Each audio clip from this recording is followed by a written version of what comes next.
if you really love something, you can kind of tell. You can kind of tell from talking to me that I love this stuff so much and the history of it. And it was kind of just a good situation, like a good opportunity. Ladies and gentlemen, welcome to Good News York. My name is Noah Chrysler, and today I am sitting with Rocco Leone. Rocco, welcome to the show. Thanks for having me. Absolutely. Go ahead and introduce yourself. I'm Rocco Leone. I am the owner of Salt City Wearhouse. Yeah. Tell me about what Salt City Wearhouse is. So basically, it's a curation of super old clothes, antiques, any type of clothes from like the 1930s up to the 90s, and I'll mix some early 2000s stuff in there as well. Cool. But my focus is to basically handpick all the clothes and just give them at an affordable rate. Cool. It's kind of like, I want people to buy the stuff that has longevity, and that's kind of the focus of my store. Cool. 1930s, like you got like a gangster pinstripe suit in there and stuff. Like I wish. No, I do have a pair of pants that's cool. Similar to what you mentioned. I don't have the top to the pants, but I do have like a 1920s like button-up shirt. Nice.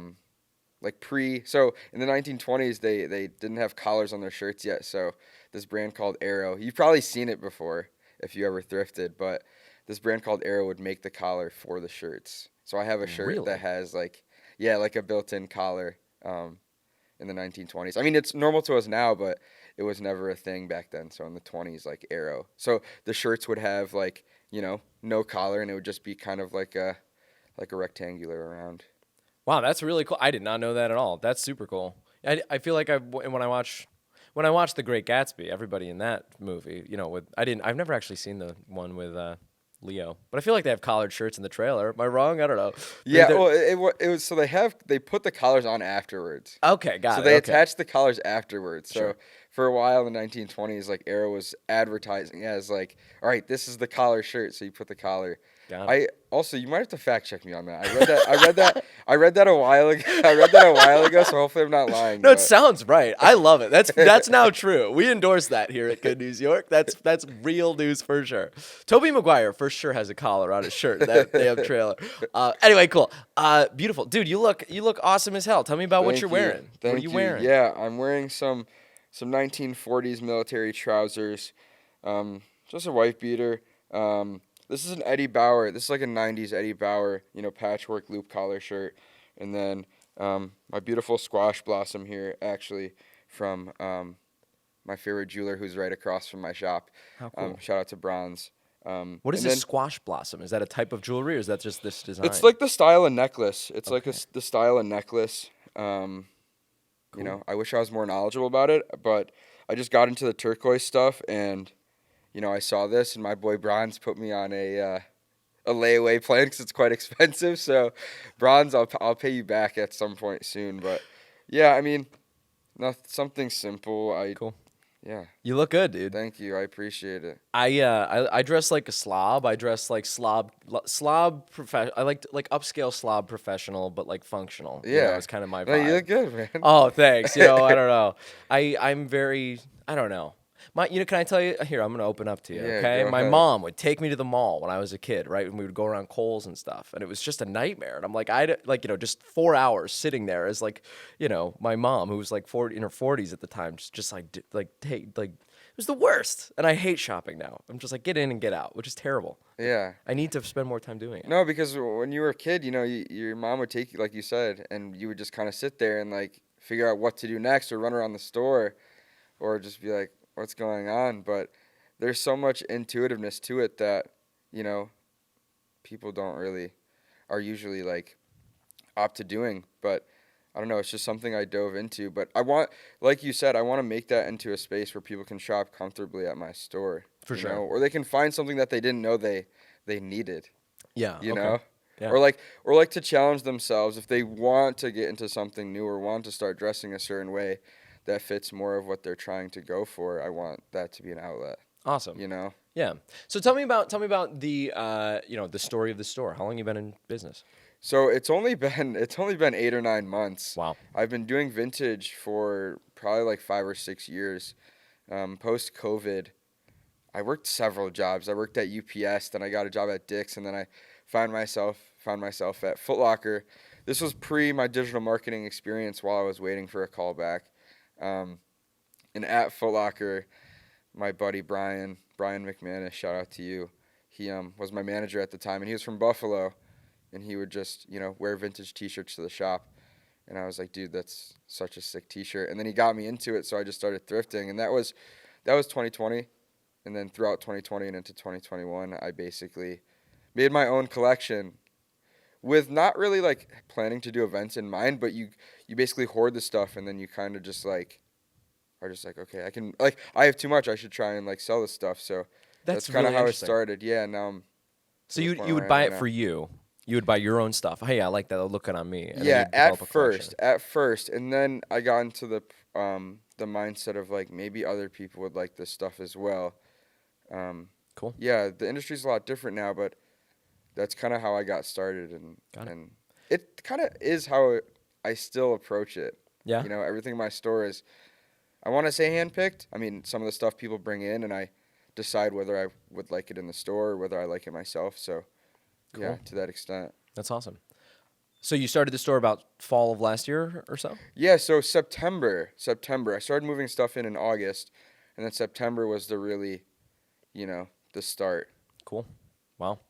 And so how has this journey been so far? Have people discovered you, or are you like, oh wow, this is incredible? Or Yeah, they have. They Wonderful. have, especially, the SU students, although they're gone right now. I had a bunch of SU students come in throughout like the fall and into now. I mean, they're gone now, but prior to the summer.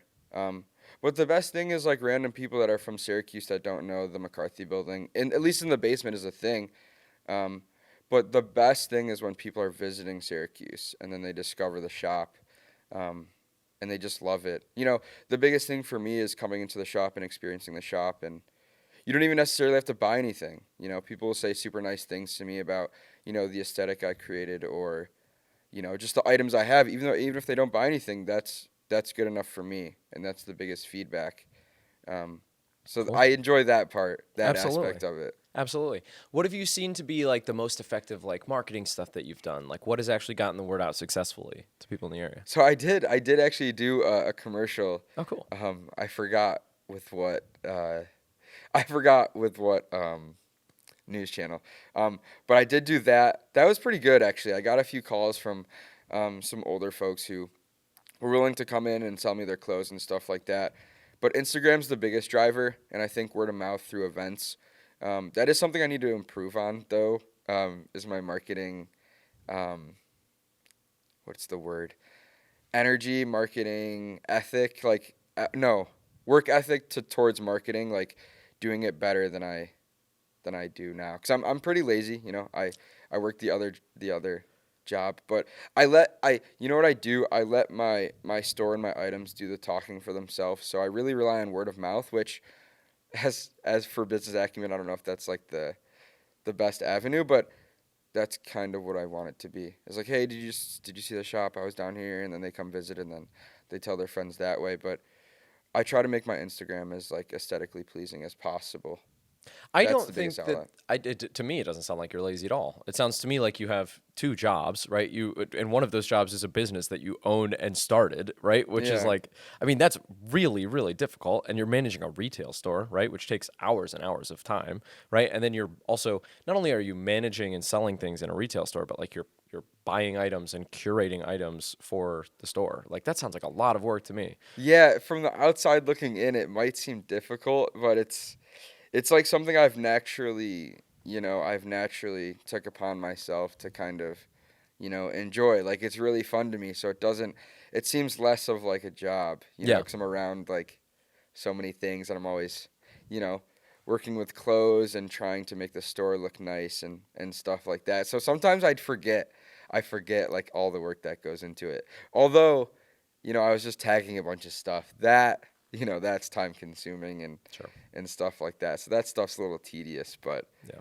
it's You been also said something. word of mouth, like, oh, like maybe it means I'm lazy that I rely on word of. I think every business relies on word of mouth. I think word of mouth is so important, and most of marketing, the most effective form of marketing is word of mouth, right? But I also think, I don't know, I mean, when we're not making Good News York, this is also a content marketing agency, right? And so like Right. basically what we do is we try to, when people do, say, hey, I went here, right? The first thing they probably do is look you up on Instagram, right? And so then, you just want to support that word of mouth with like, oh, cool, they can go and look at our Instagram and be like, oh, this place is awesome, So I don't know. It sounds like you're doing a good job, in my opinion. Let's just say thank you, first of all. I appreciate Absolutely. that.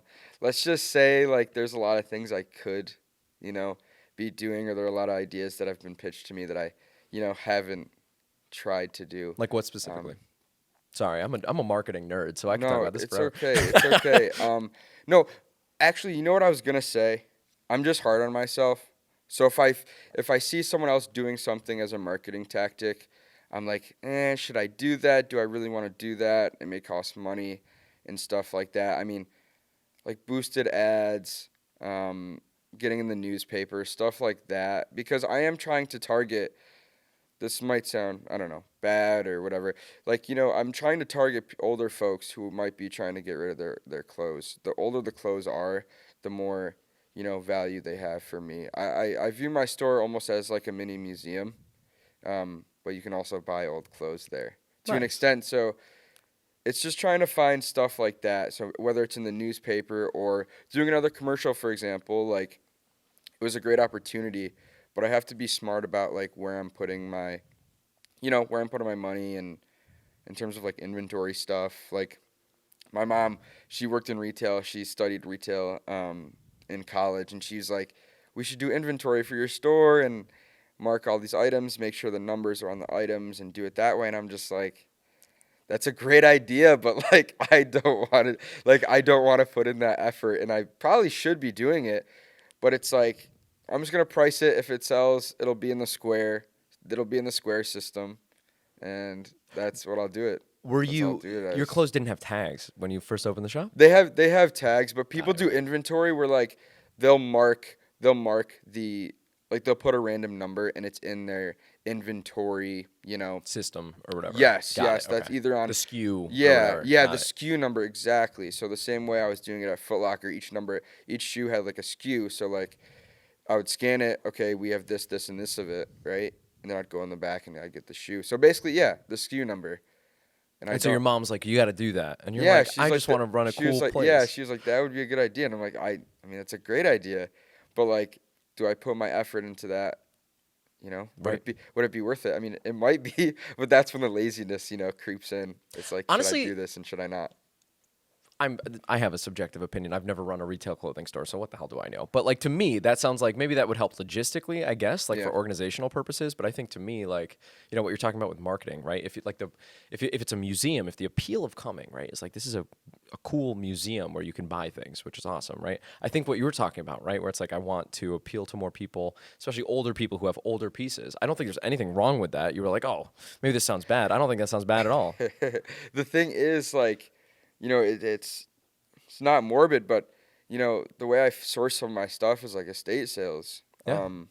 or like house cleanouts, and unfortunately some of those people passed away and they left all their stuff. But the positive aspect of that is that I can, repurpose the stuff, and not only, I mean, selling it for a profit sounds pretty, not great, but I want to repurpose the items and, help them find new life and avoid them landing up in the landfill or filling up a dumpster and they're just throwing out all these clothes away, and That's what I think you should focus on. yeah. I think you should say, hey, you know what? Like, look, your family member might have passed, which is tragic and awful. But you know what is really cool is that like they probably had an aesthetic, right? If you had like a really styling, what did Macklemore say, right? I'm gonna take your grandpa's style, right? I don't know, Yeah. whatever. Right? Yeah. If you had a grandfather or a grandmother with like really cool aesthetic, right? You can give their clothing items a second life, like by donating or like selling to. Yeah, someone Salt who City really Warehouse. wants it. Yeah. It's just kind of the life cycle, you know. Yeah.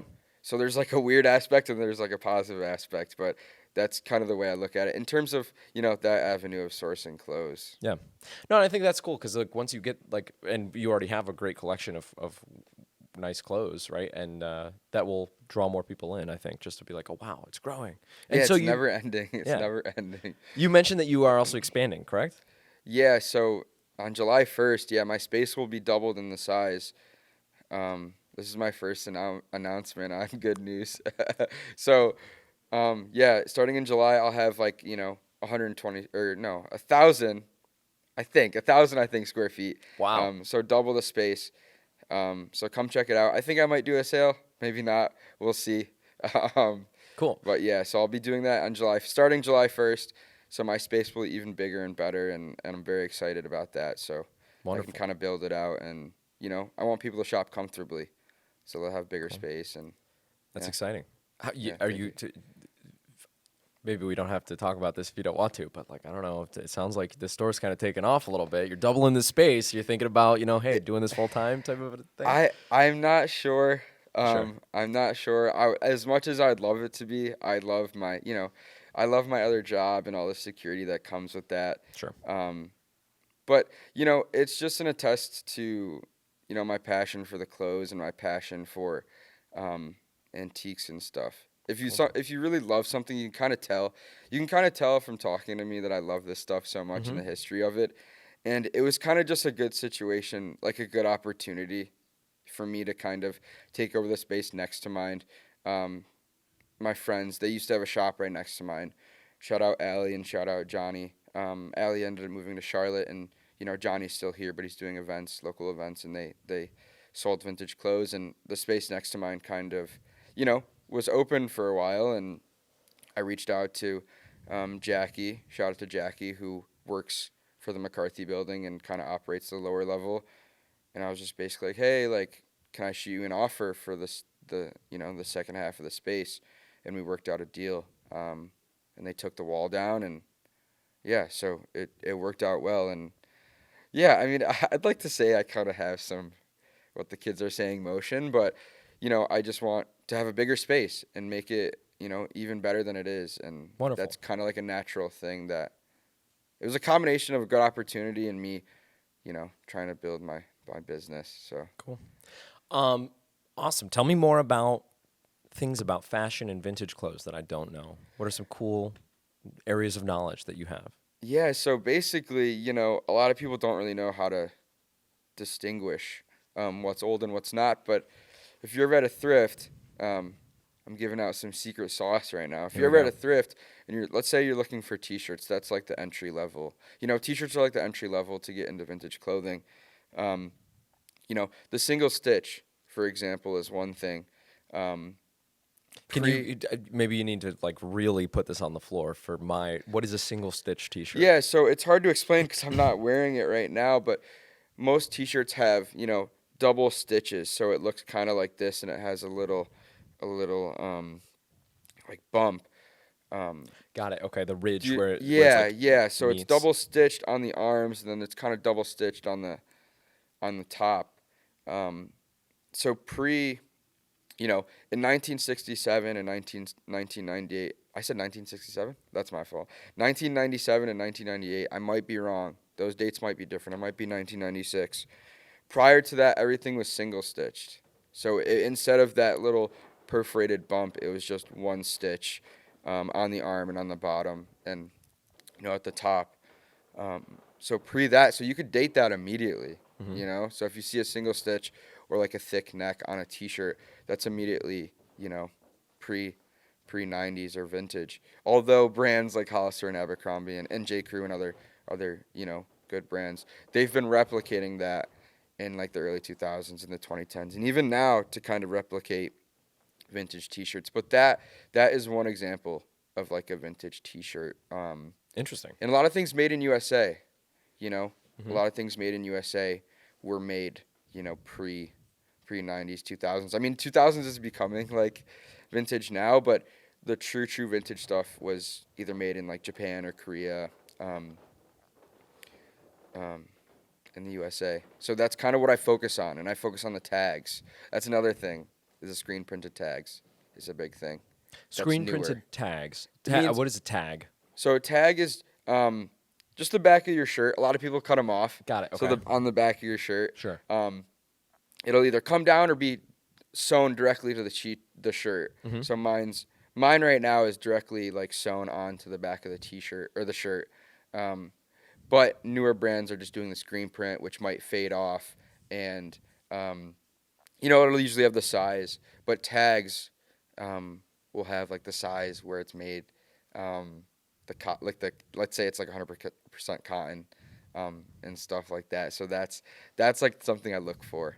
Yeah. In like in like the early like 20s and 30s and 40s and even into like the 50s and 60s, the tags were so eloquent and like designed in a certain way and stitched. Really? And I find weird, like, I'm so nerdy about this stuff, but I find weird, you know, weird value in like the most unique tags. I don't think that's weird at all. I think that's really cool. It seems It's like to me like you love vintage clothes, and that seems sick. it's extremely niche. And I wish I had pictures to show you, but yeah, I just find it so fascinating how cool clothes were back then. And I'm not saying people don't make cool clothes now, but it's just a fascination of mine. So those are a few like tidbits if anyone's looking to thrift, or you know, once you get past t-shirts and you get into denim, and yeah, it's a whole like evolution of just vintage clothing in general.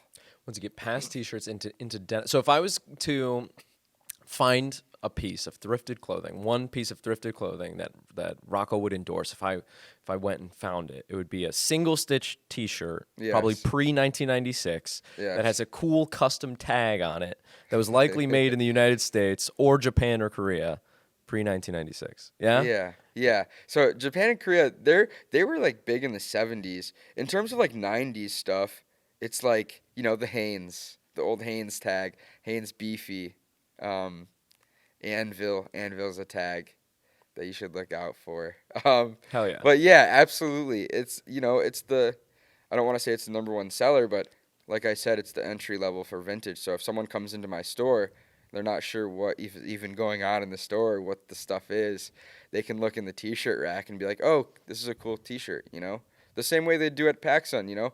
They'd find like a cool t-shirt, but, you know, no shade at PacSun, but, I'm selling the real stuff, so they'll find it and, all right, it Right. hits all the boxes. Right. Instead of some shirt that was manufactured in Taiwan for 5 nickels and then like is marked up 1,000 million times. Yeah, and that's the thing. Like, I try to price my stuff pretty well. You know, if anything is super high priced in my store, it's like it's very unique and rare to an extent. Mm-hmm. I want people to buy stuff they like, and I'm willing to work. I'm willing to work on, something they really enjoy. I do want to tell one quick story. Yeah, let's hear it. Probably a month into when I opened, I had this souvenir pillow. I'm not sure if you know what a souvenir pillow is, but soldiers would go and they'd go to their bases and stuff or wherever they're staying at, and they'd bring back a souvenir for like their wife or their significant other. And this one super sweet lady came in, and I had a souvenir pillow from, I think it was Fort Nix, and she asked me, she saw it, and she was like, "Is this for sale?" And I was like, "Not really. I mean, it's more of like a store display." And then she explained to me her story and how she met her husband at Fort Nix, and I was like, "Awesome. I'll totally sell it to you."